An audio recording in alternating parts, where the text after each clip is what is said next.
The turkey had barely been carved when my mother lifted her wine glass and smiled at me across the Christmas table. "We finally sold Grandma Evelyn's cottage," she said. She said it softly, almost sweetly, the way a person announces good news, in a room full of people who already know they are supposed to clap. The candles were lit. The cranberry sauce was still untouched. My brother Nolan had his phone beside his plate, screen glowing with some message he was trying not to check. My father stared down at his napkin like there was scripture written in the folds. My mother's smile widened. "It's better this way, Claire. You were never meant to handle real property." Aunt Lorraine made a small sound in her throat, the kind people make when they want cruelty to pass for wisdom. "Your mother did what was best for everyone." Nolan laughed under his breath. Not loud. Just enough. 11 faces turned toward me. They were waiting for the old version of me, the daughter who swallowed hard, nodded once, and kept the peace so nobody else had to feel guilty. I didn't give them that. I set my fork down beside my plate, slowly, carefully. The silver made one small sound against the china, and for some reason that sound seemed to move through the room faster than any shout could have. Under my chair, inside my purse, was a slim leather folder. Inside that folder were 3 pieces of paper my mother had never seen. The first was a recorded transfer on death deed. The second was a letter from my grandmother's estate attorney. The third was in Grandma Evelyn's own handwriting. My mother thought she had sold a lake cottage behind my back. What she did not know was that the cottage had not belonged to her for 8 months. It belonged to me. And before dessert touched the table, every person in that room was going to understand exactly what she had tried to do. Please subscribe to support the channel. I bet your phone battery is at 46% right now, right? If that's true, type 1. If not, type 2. Let's see whether I got it right. All right, enough talking. Let's begin the story. By 8 o'clock the next morning, Nolan's name was lighting up my phone like a warning flare. I was at St. Agnes Medical Center, standing in a quiet room with the blinds half drawn, helping Mrs. Delaney adjust the blanket over her husband's shoulders. He was 79, a retired school bus driver, and for 3 days he had been asking whether the snow had started yet. His wife kept telling him, "Not yet, sweetheart, not yet," even though both of us could see the first thin flakes moving past the window. My phone buzzed in the pocket of my scrub top. Then again. I didn't look until I stepped into the hall. 17 missed calls from my mother, 9 from Nolan. 1 voicemail from my father, which surprised me more than all the others combined. Nolan had texted first. "What did you do?" 2 minutes later, another one came through. "My broker just called. Title company says Mom can't sell the cottage. Explain." Then the last one. "Claire, answer your damn phone." I stood under the fluorescent lights, with my badge still clipped to my chest, and read each message twice. Nurses learn to read panic by the shape it takes. Some panic is loud, some is quiet. Nolan's was the kind that had just realized paperwork does not care how confident a man sounds. My mother's voicemail came at 8:14. "Claire," she said, her voice tight in that polished way she used when she wanted anger to sound like injury. "I don't know what stunt you think you pulled last night, but Grant Holloway's attorney is asking questions, and Nolan's office is embarrassed. You need to call me immediately. This is not how family handles things." I almost laughed at that. Not because it was funny, because in my family, how family handles things usually meant I stayed quiet while someone else handled my life. My mother had announced the sale the way people announce victory before the scoreboard is final. The offer had been accepted, the closing had been scheduled. In her mind, that was enough. She had raised a glass at Christmas and declared the cottage gone before the title company finished doing the one thing title companies are paid to do: check who actually owns the property. And now they had.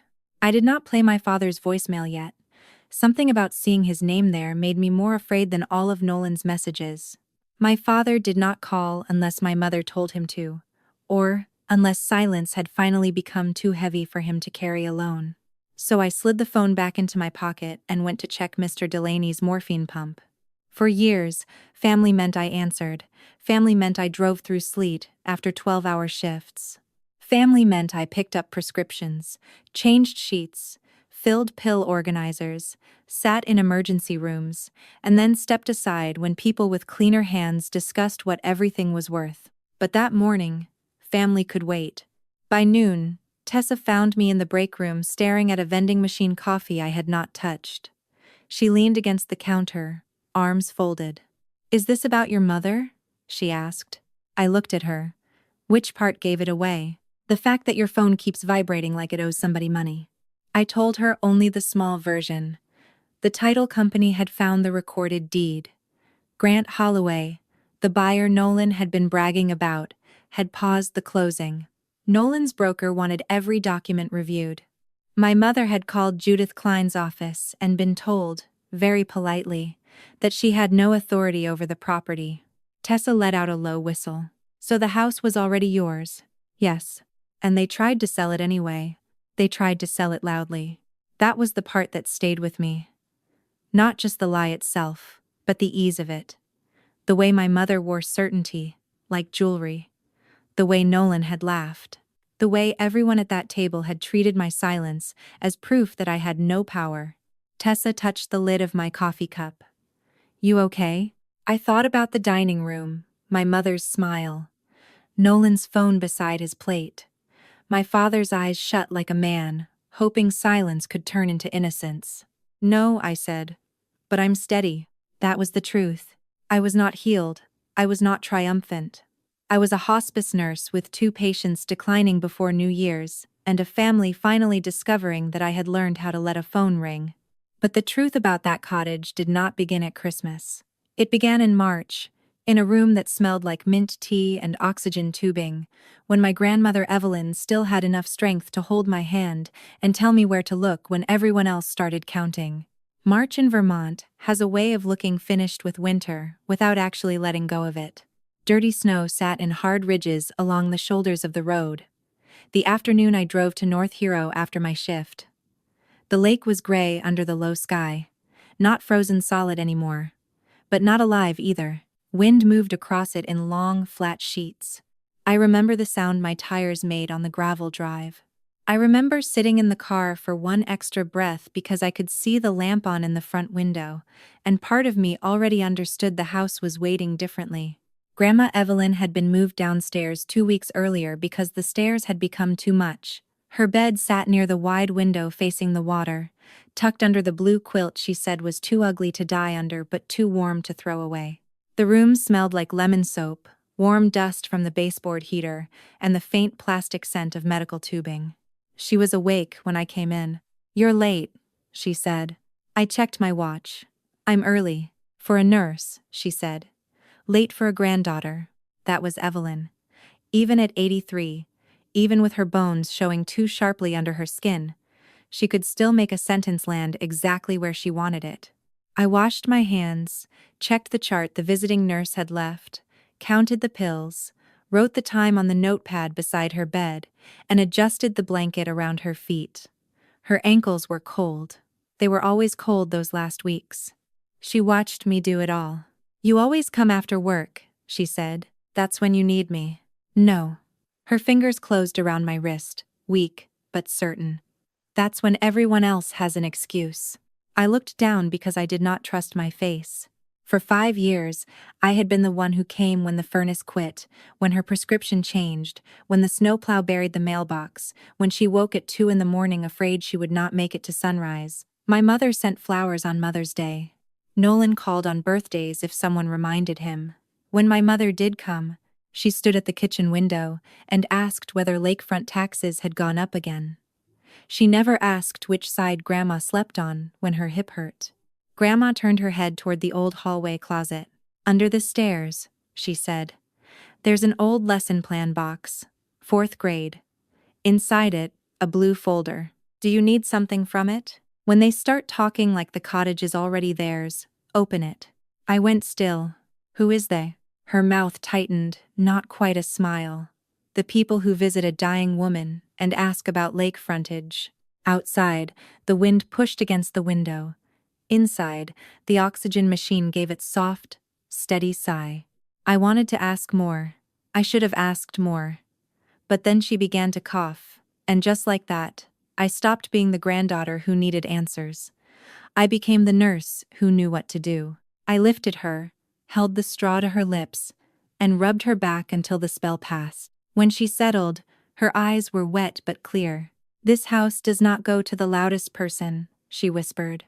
"It goes to the one who came when the heat went out." I thought grief had made her poetic. I did not know she was telling me where the truth was hidden before the people counting her windows could count me out. I grew up thinking every family had one place where the rules changed. For me, it was the cottage. At my parents' house in Burlington, love always seemed to arrive with conditions attached. My mother praised Nolan for being ambitious when he sold 2 used snowmobiles in high school and called it business instinct. When I brought home straight A's, she asked why I had not joined more clubs. When I got accepted into nursing school, she said, "That's practical," in the same tone other mothers might use for a decent raincoat. Nothing was ever cruel enough to name. That was the skill of it. A small correction here, a sigh there, a look across the dinner table when I spoke too softly or too long. By the time I was 16, I had learned to read my mother's face before I answered any question. Grandma Evelyn's cottage was different. The first summer I remember clearly. I was 9. Nolan had a week of summer soccer clinics my mother treated like Olympic training, and she said I could stay with Grandma for just a week, as if she were loaning out an old chair. I packed 3 t-shirts, a paperback mystery, and a toothbrush in a purple backpack. I expected to be bored. I was not. The cottage sat close enough to Lake Champlain that the windows salted over in storms. The porch boards creaked in 3 different notes. The screen door slapped if you let it go too fast. In the kitchen, there was a round wooden table with one leg slightly shorter than the others, so Grandma kept a folded church bulletin under it to make it steady. The whole house smelled like cedar drawers, lemon soap, and whatever she had baked that morning. I did not know then that years later, someone would look at that same porch and call it redevelopment potential. Back then, it was just the first place where nobody asked me to be impressive. Grandma handed me a colander and showed me how to rinse blueberries without bruising them. She taught me which burner ran hot and which step on the back porch had to be skipped after rain. In the evenings, she let me sit beside her while she graded worksheets from the children she still tutored after retirement. She used a red pencil, but gently, as if even mistakes deserved manners. "People learn better when they're not ashamed," she told me once. I did not know a person could live that way. At home, mistakes became evidence. At the cottage, they became instructions. When I was 13, Grandma let me help organize her medicine cabinet after a minor surgery. She showed me how to read labels, how to write times clearly, how to make a list before you were tired, because tired people forget simple things. I loved the order of it, the mercy of it. A pill either had been taken or it had not. A fever was a number. A follow-up appointment was a date on a calendar. Care, I began to understand, was not a mood. It was a promise repeated in small, unglamorous ways. Years later, when I chose hospice nursing, my mother called it depressing. Grandma called it holy work. She said it at that same uneven kitchen table, pouring tea into mugs that did not match. I had been 22, scared I was not strong enough for the job. She listened without interrupting, then reached across the table and touched my hand. "People are born 15 in. People are born needing someone in the room," she said. "Most of them leave the same way. There is nothing depressing about being the person who stays." That sentence followed me into every dim hospital room after that. It followed me when I held a daughter upright after her father's last breath. It followed me when I changed sheets at midnight so a woman could die in a clean bed. It followed me when my own grandmother started forgetting whether it was morning or evening, but never forgot that I took my coffee with too much cream. That was why the cottage mattered. Not because of lake frontage, not because of appraisals or listings or what some investor could turn it into with black paint and a hot tub. It mattered because every corner of that house had witnessed the version of me my own family never bothered to meet. The rocking chair by the window knew how many nights I sat there charting medication times while Grandma slept. The back steps knew the weight of the grocery bags I carried in January. The hallway closet knew the extra blankets I washed after her first bad fall. Even the old thermostat, stubborn and yellowed, knew my hands. My mother saw square footage. Nolan saw commission. Grandma saw footsteps. And long before I understood what she had done on paper, she had already taught me the difference between people who spoke of love and people who arrived with soup, salt, batteries, and a snow shovel. So when she told me the house went to the one who came when the heat went out, she was not being sentimental. She was being exact. I would understand just how exact 3 days after she died, when my mother started using the word practical before the funeral flowers had even begun to wilt. Please subscribe to support the channel. I bet you're watching this video right now while lying down with your legs crossed, right? If that's true, type 3. If not, type 4. Let's see whether I got it right. Alright, enough talking. Let's begin the story. Grandma Evelyn died on a Thursday morning at 4:38. I know the exact minute because the nurse on call said it gently, and I wrote it down on the back of an old pharmacy receipt before my mind could make it unreal. That is what nurses do when grief walks into the room. We reach for facts: time, name, next step, who to call.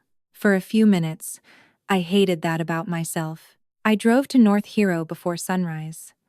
The roads were wet and black, with snow melting in the ditches and fog sitting low over the fields. The cottage porch light was still on when I pulled in. Inside, the house felt too quiet, as if every object had been told not to move. Her mug sat beside the sink, her slippers were still angled toward the bed. The blue quilt was folded at the foot, like someone expected her to need it again. I sat beside her and held her hand. Not as a nurse. Not as the person who knew which papers had to be signed, just as the granddaughter who had run out of time. By 7, the calls started. Funeral home, church office, hospice paperwork. My mother, who answered on the 4th ring and went silent when I told her. Not the silence of a woman folding under grief. The silence of someone opening a drawer in her mind.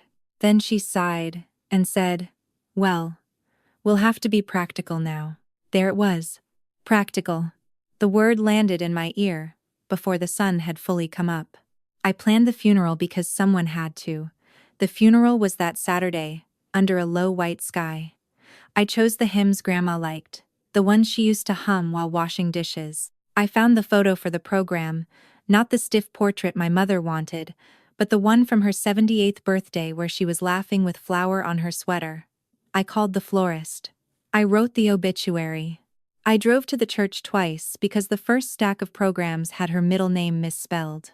My mother arrived in a black wool coat and received condolences like she had personally escorted Grandma to heaven. She knew exactly when to lower her eyes and when to squeeze someone's hand. She was such a strong woman, Marlene told people, touching their wrists with both hands. We did everything we could. Every time she said we, something in me pulled tight. Nolan stood near the back, checking his phone between handshakes. My father stayed beside the guest book, quiet enough to be mistaken for furniture. Aunt Lorraine dabbed her eyes with a tissue that never got wet. I did not break. I was too busy. After the service, we gathered in the church basement under fluorescent lights that made everyone look tired and honest, whether they were or not.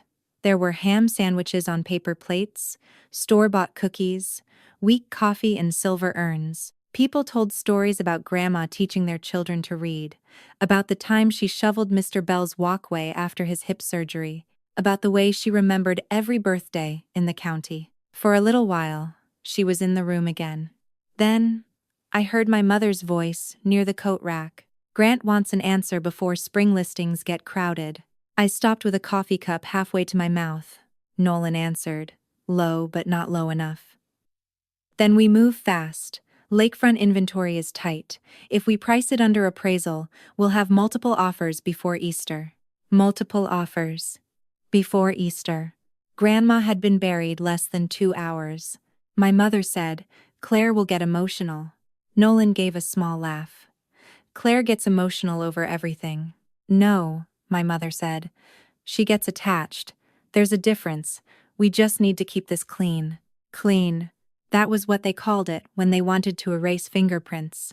I stood behind the half-open storage room door, holding a paper cup of coffee that had gone cold in my hand, and listened to them turn my grandmother's home into a strategy. Not a bedroom where she had been afraid at night. Not a porch where she drank tea. Not a kitchen where she taught me care was a promise. A listing, a price point, a problem named Claire. Then Nolan said the sentence that stayed with me. She's a nurse, Mom. She doesn't understand property. I looked down at my hands. Those hands had changed Grandma's sheets when her legs were too weak to stand. They had held the phone to her ear when she was too tired to talk, but still wanted to hear Mr. Bell's lake report from next door. But to Nolan, they were not hands that understood ownership. They were hands that served. I could have stepped out. I could have told them I heard every word. I could have made a scene in a church basement beside a tray of oatmeal cookies. I did not. I set the coffee down on a folding table, walked back into the room, and thanked Mrs. Bell for coming. That was the first time I understood my mother was not grieving wrong. She was planning correctly. And whatever Grandma had hidden in that blue folder, I suddenly understood it had not been hidden from confusion. It had been hidden from them. 2 weeks after the funeral, my mother called what she described as a simple family meeting. That was how Marlene Whitaker named things she wanted to control. Simple, practical, necessary. Words with clean edges. Words that made anyone who objected sound messy before they even opened their mouth. The meeting was at my parents' house in Burlington, around the same dining table where Nolan had once been toasted for passing his real estate exam on the second try. My mother had set out coffee, a plate of lemon bars, and a cream-colored folder thick enough to look official if you did not ask who had prepared it. My father sat at the far end with both hands around a mug he never drank from. Aunt Lorraine was there too, which told me this was not a meeting. It was a jury. Nolan had his laptop open. That should have been my first warning. My mother began before I had taken off my coat. Your grandmother did not leave a complicated estate, she said. Thank God. The cottage will be sold, final expenses handled, and whatever remains will be divided fairly. Fairly. I looked at the folder. What final expenses? Her mouth tightened by 1 careful inch. Property taxes, maintenance, funeral costs. Things you do not always see when you are only involved emotionally. Only involved emotionally. I had slept on Grandma's couch the week her pain changed. I had cleaned the bathroom after she was too weak to make it there in time. I had driven through ice to pick up the nausea medication that let her keep down 3 spoonfuls of soup, but in that room, those things had been reduced to emotion. Nolan turned the laptop toward me. On the screen was a draft listing. Heart Lake Cottage. North Hero. Rare lakefront redevelopment opportunity. Redevelopment opportunity. The words sat under a photo of the porch, where Grandma used to drink tea, with both hands around the mug. Whoever had taken the picture had cropped out the old wind chime, the crooked step, and the planter box Mr. Bell had built after Grandpa died. They had made the cottage look empty on purpose. I heard myself ask, very quietly, did Grandma sign something giving you authority to sell it? My mother leaned back, as if I had slapped her. I cannot believe you are doing this. I asked a question. You are accusing me at my own table 2 weeks after I buried my mother. Aunt Lorraine reached for her mug. Claire, grief makes people suspicious. Your mother has carried enough. My father looked at the table. Nolan smiled without warmth. Claire, come on. You hold people's hands for a living. I sell property. Let everyone stay in their lane. There it was again. The little room they kept trying to put me in. Soft voice. Soft heart. Useful hands. No authority. I looked from Nolan's screen to my mother's folder. Can I see the title paperwork? The room changed. Not loudly. Not dramatically. Just enough. My father's mug stopped halfway to his mouth. Nolan's finger froze on the trackpad. My mother's eyes flicked to the folder, and back to me. When it is necessary, she said. If you are selling the cottage, it is necessary now. No, she said, and the sweetness left her voice. What is necessary is that you stop making your grandmother's death about your feelings. I nodded once. Not because I agreed. Because I had heard what I needed to hear. If the paperwork had been clean, my mother would have slid it across the table with both hands and a smile. She would have let the paper humiliate me. Instead, she guarded that folder, like it contained something fragile, or something missing. I stood, buttoned my coat, and told them I had a shift. Behind me, Nolan said, "Don't make this ugly, Claire." I paused at the door. For a second, I almost turned around. I almost told him ugly was photographing a dead woman's porch for a listing before her thank you cards had been mailed. But I did not. I walked out into the cold with one thought steadying itself in my mind. It was time to open the blue folder. I drove straight to the cottage instead of going home. The road to North Hero was dark by then, the kind of dark that makes every mailbox and bare tree look like someone waiting. My headlights caught the old split-rail fence, the crooked birdhouse, the porch steps I had meant to salt before the funeral, and never did. The house stood quiet at the edge of the lake, its windows black, its white paint silvered by moonlight. For a moment, I stayed in the car with both hands on the wheel. Opening that folder felt different now. Before the family meeting, Grandma's words had been strange. After it, they were instructions. Inside, the air was cold enough to make me keep my coat on. I turned on the kitchen light, and the room appeared in pieces. The round table, the chipped blue mug in the dish rack, the little stain near the stove where Grandma had once dropped a jar of blackberry jam and refused to let me replace the rug because, she said, a house should keep a few stories. I went to the hallway closet. The door stuck the way it always had. I had to lift the knob and pull at the same time. Behind old Christmas wreaths, a stack of folded quilts, and a box of canning lids, I found it. 4th grade 1998. Grandma had written the label in black marker, her teacher handwriting. Clear, upright, patient. I carried the box to the kitchen table and sat down. For a few seconds, I could not open it. Not because I was afraid there would be nothing inside. Because I was afraid there would be exactly what she had promised, and then I would have to become the kind of woman who did something with it. Finally, I lifted the lid. On top were spelling quizzes, laminated classroom charts, and a folder of old Valentine cards from students who were now probably raising children of their own. Beneath them was a blue folder with my name written across the tab. Claire Ann Whitaker. Under my name, in smaller letters, Grandma had written, "For when they forget who stayed." I put my palm flat on the table. The first page inside was a copy of a recorded transfer on death deed. I did not understand every word at first. Legal language has a way of making simple truths wear a suit. But I understood my name. I understood Grandma's name. I understood the stamp from the Grand Isle County Clerk's office. I understood the date, 18 months before she died. Beneficiary owner, Claire Ann Whitaker. I read it once. Then again. Then a third time. Slower. The cottage had not passed through the estate. It had not belonged to my mother for one single day. It had transferred to me when Grandma died, quietly, legally, without needing anyone at that dining table to approve it. The second thing in the folder was a business card. Judith Kline. Estate attorney. Montpelier, Vermont. There was a handwritten note clipped to it. Call her before you call your mother. I almost laughed then. A broken little sound in the empty kitchen. Even dying, Grandma had known the order of operations. The third thing was a sealed envelope. Just my first name on the front. Claire. I did not open it right away. I sat there with it between my hands, while the refrigerator hummed and the lake moved in the dark beyond the windows. Some letters are not paper. They are a voice waiting to make you brave, and I was not sure I was ready to hear hers again. So I called Judith Kline first. Her answering service picked up. I left my name, Grandma's name, and the words "transfer on death deed." 10 minutes later, my phone rang. Judith's voice was calm, older, careful. "Claire," she said, "your grandmother told me you might call after someone made you feel like you had no right to." I closed my eyes. "Do I?" I asked. There was a small pause. "You do," she said.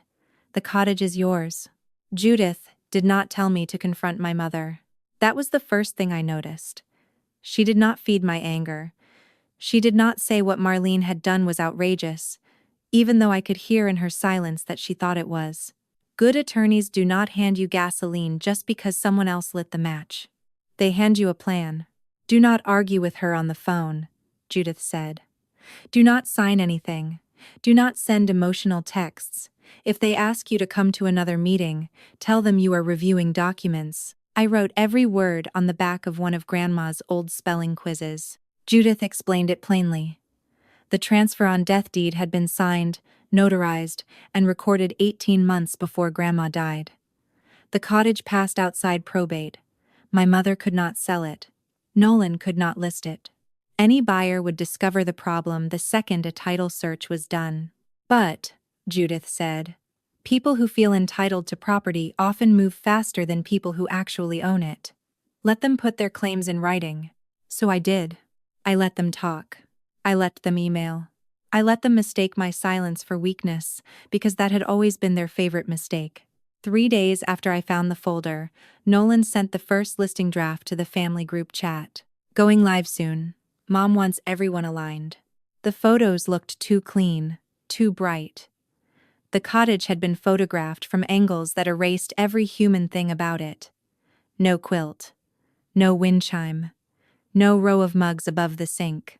Just lake view, acreage, road access, investment potential. My mother replied with 3 clapping emojis. Then she texted me separately. "Claire, I expect you to be gracious about this. Your grandmother would not want drama." I forwarded it to Judith. By the end of that week, Grant Holloway had made an offer. He was a vacation rental investor from Stowe, with polished shoes, and a website full of black cabins with fire pits. Nolan sent another message, this one more excited than careful. "Offer accepted at $365K. Fast close if title comes back clean. Huge win for the family." Fast close. Clean title. I stared at those words in the hospital break room while an untouched cup of soup cooled in front of me. Tessa sat across from me, reading my face the way nurses read monitors. "They still don't know?" she asked. They don't know. That sounds dangerous." "It is," I said. "For them." The number made sense once I learned the rest. Marlene's spa was not just struggling, it was bleeding. A vendor had filed a collection notice for 2 facial machines she leased and stopped paying for. There was a business credit line maxed at just under $97,000. She had been telling people the spa was expanding. In reality, she needed Grandma's cottage to keep the lights on and the story alive. Nolan needed it too. Not for survival, for pride. He had been in real estate less than a year, still posting motivational quotes over photos of rented suits. A lakefront sale before New Year's would make him look like the man he kept pretending to be. He called me one night while I was charting after a patient visit. "Please don't make Mom's life harder," he said, skipping hello. I looked at the patient notes on my screen. Pain controlled. Family present. Breathing shallow. "Nolan, do you have title paperwork?" He exhaled like I was a child refusing vegetables. "Claire, this is exactly what I mean. You hear one legal phrase, and suddenly you think you're an attorney." I asked a question. "And I'm telling you to stay in your lane." There it was again. The lane. The small, painted strip they wanted me inside. I saved the call log. After we hung up, I wrote down what he had said, the time, and the date. Not because I wanted to be petty, because Judith had taught me the difference between memory and evidence. As December came closer, the pressure changed shape. My mother stopped sounding angry and started sounding sweet. Christmas dinner, she said, would be a chance to show everyone we had moved forward. She wanted peace. She wanted closure. She wanted me there. What she really wanted was an audience. On December 18, She left a voicemail that I played twice. Claire, I know this has been emotional for you, but the sale is nearly done, and I hope you can find it in your heart not to ruin Christmas over a house. Over a house. I looked around Grandma's kitchen as the message played. The uneven table, the lemon soap, the window facing the lake, the blue folder sitting open beside my hand. Then I called Judith. She invited me to Christmas, I said. Judith was quiet for a moment. Then bring copies, she said. Not originals. And for the first time since Grandma died, I smiled. The night before Christmas, I drove to the cottage with copies in a manila envelope and the originals locked in Judith Kline's office. That part mattered. By then, I had learned that truth should travel with backups. The road to North Hero was glazed with old ice, and the sky had that low silver color Vermont gets before snow.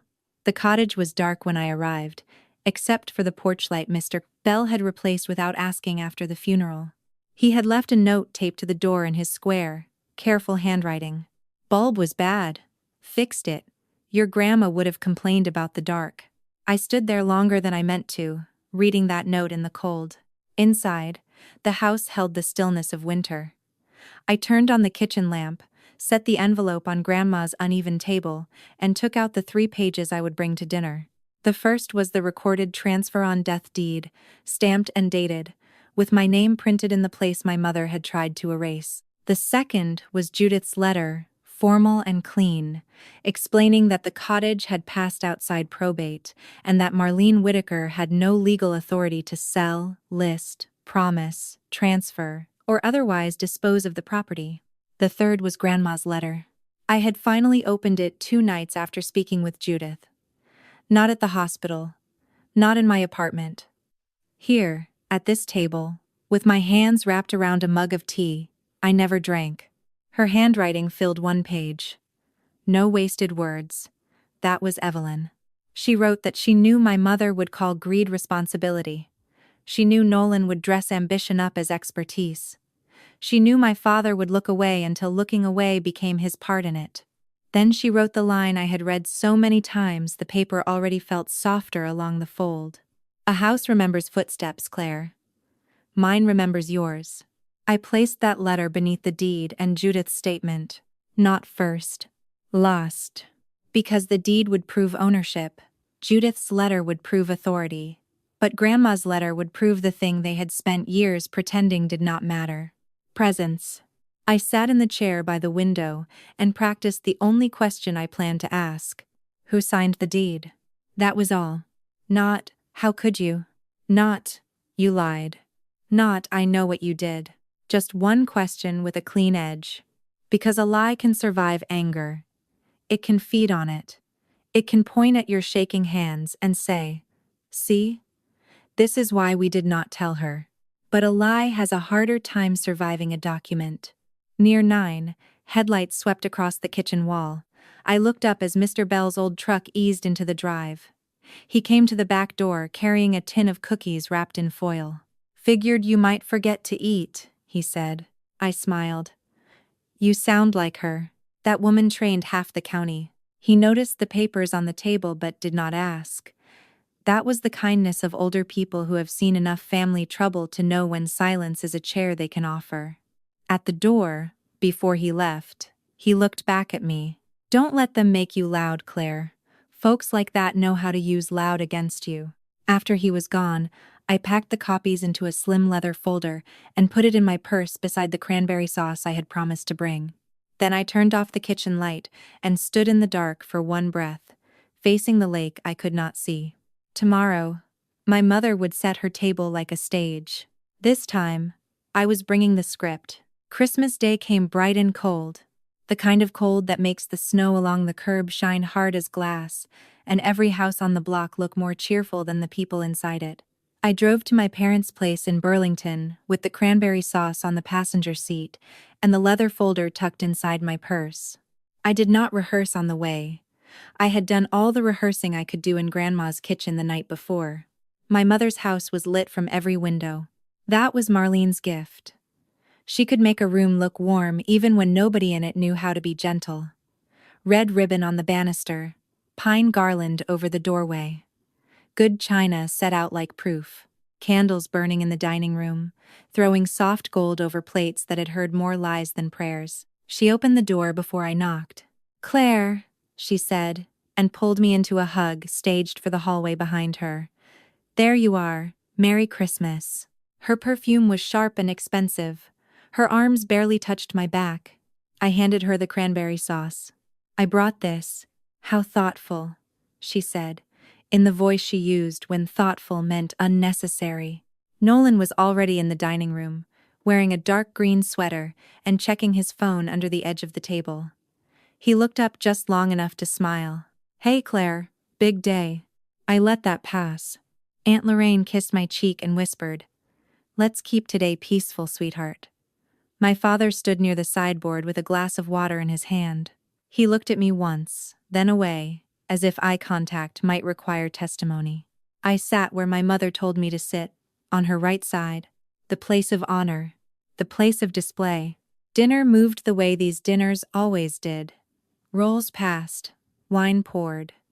Someone complimented the tree. Nolan talked about the market like he had invented lakefront property. Lorraine asked me whether night shifts were still wearing on me, and I said people still needed care after sunset. My mother smiled at that, small and thin. For almost an hour, I was pleasant. I asked questions. I thanked her for the turkey. I laughed once when my uncle misnamed a football coach. By every visible measure, I was behaving exactly the way they had trained me to behave. Inside, I was still as frozen water. Then, between dinner and pie, my mother tapped her knife gently against her glass. The room turned toward her. "I just want to say," she began, "what a difficult year this has been since losing Mom. But I am grateful that, as a family, we have found a way to move forward." Nolan set his phone face down. My father closed his eyes. "And I'm happy to share," she continued, looking around the table before landing on me, "that we finally have a buyer for the lake cottage. The sale is practically done." A few people murmured approval. Lorraine pressed her hand to her chest. My mother's smile sharpened. "I know Claire has had feelings about it. She always was attached to that place, but sometimes responsible adults have to make practical decisions." There it was. The word again. Practical. Nolan gave a soft laugh. "Honestly, it's for the best. She wouldn't know what to do with it anyway." The old version of me would have gone hot in the face. She would have looked down, swallowed, maybe excused herself to the bathroom, and cried quietly beside decorative hand towels. I did not move. I set my fork down beside my plate. The small sound seemed to travel under every conversation left in the room. Then I looked at my mother and asked, "Can I ask one question?" She lifted her glass, still smiling. "Of course." I kept my voice even. "Who signed the deed?" My mother blinked. "Just once." That was the first crack. "What?" she said. "The deed," I said. "If the cottage is being sold, someone had to sign as owner. Who signed it?" Nolan's chair creaked. "Claire, don't start." I did not look at him. My mother set her glass down slowly. The smile was still there, but it had lost its shape. "This is not the time." "It seems like exactly the time," I said. "You just announced the sale in front of everyone." Aunt Lorraine leaned forward. "Sweetheart, your mother is trying to have a nice Christmas."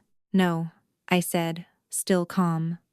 "My mother is trying to sell a house." The room went still enough that I could hear the candle beside my plate, making a tiny wet sound in the melted wax. My mother's voice lowered. "You are embarrassing yourself." That was when I reached into my purse. Nolan saw the folder first. His face changed before anyone else's did. Not fear yet. Recognition.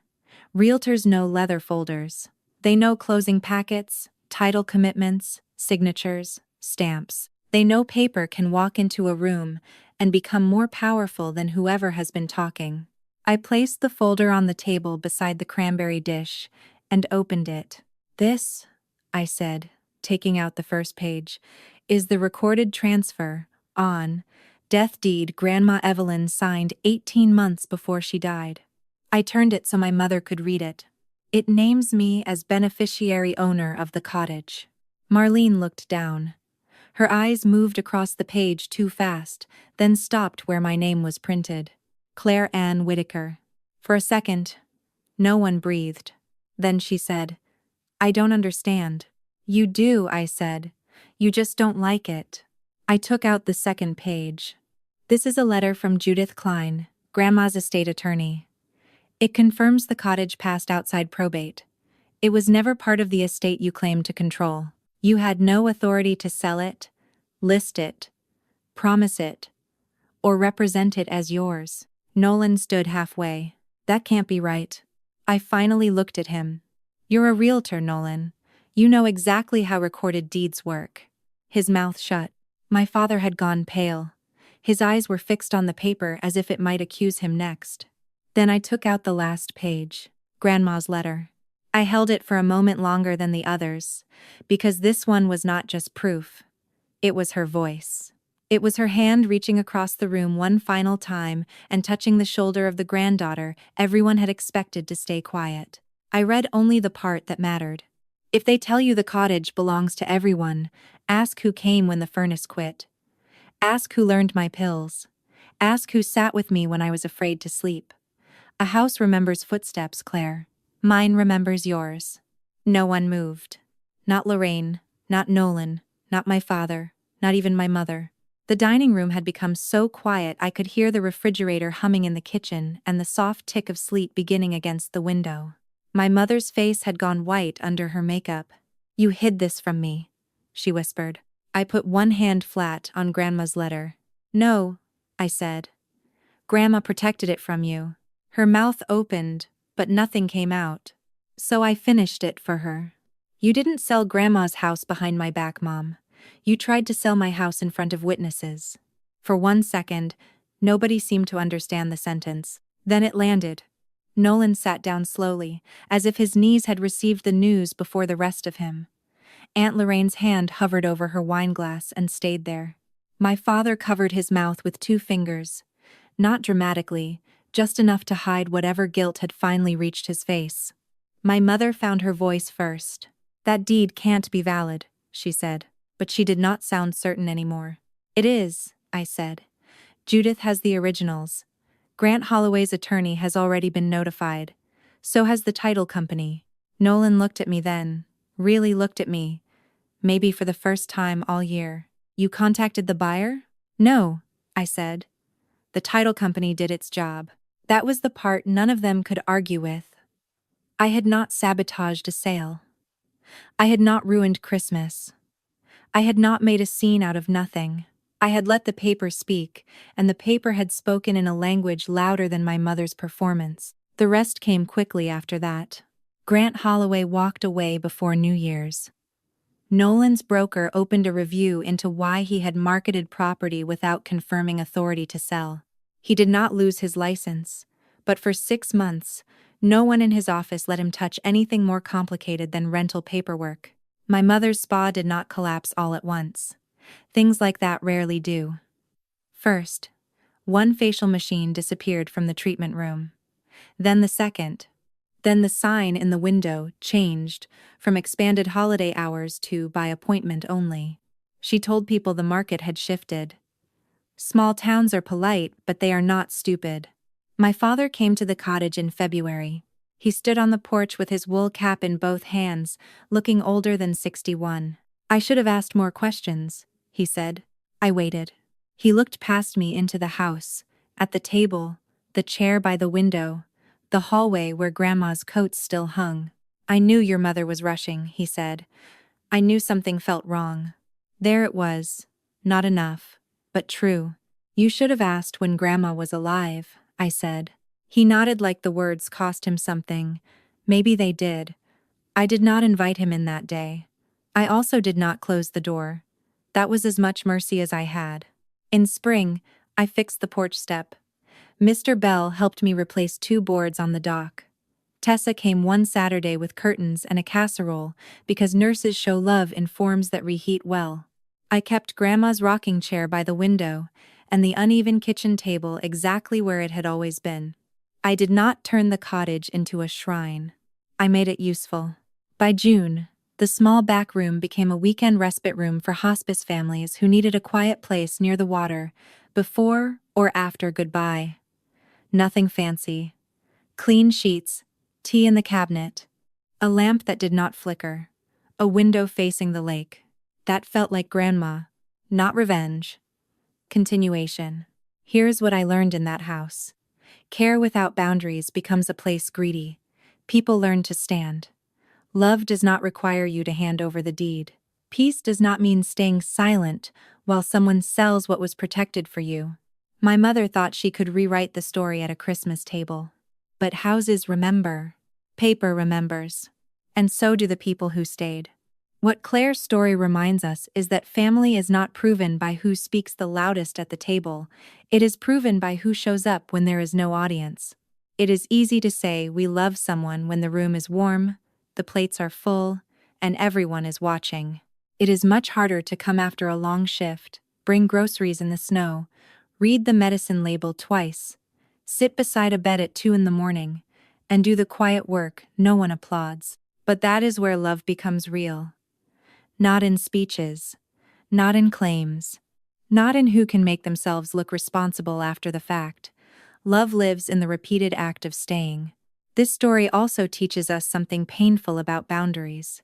Being kind does not mean being available for exploitation.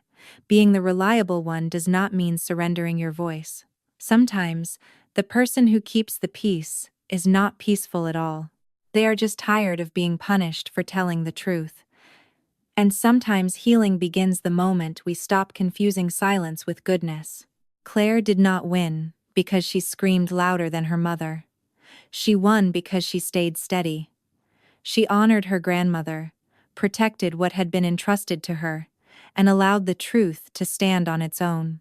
That is a powerful lesson. You do not always need revenge. Sometimes you need records. You need courage. You need one clean sentence spoken at the right time. And maybe the deepest lesson is this. The people who truly love us do not erase our footsteps. They remember them. They remember who came, who cared, who sat in the hard rooms, and who carried the weight when no one else wanted to. If this story touched something in you, tell me in the comments. Have you ever been the one who stayed, while others only showed up when there was something to gain? I would love to hear your thoughts. And if you want more stories about family, truth, resilience, and quiet strength, please like this video, subscribe to the channel, and turn on notifications so you don't miss the next one.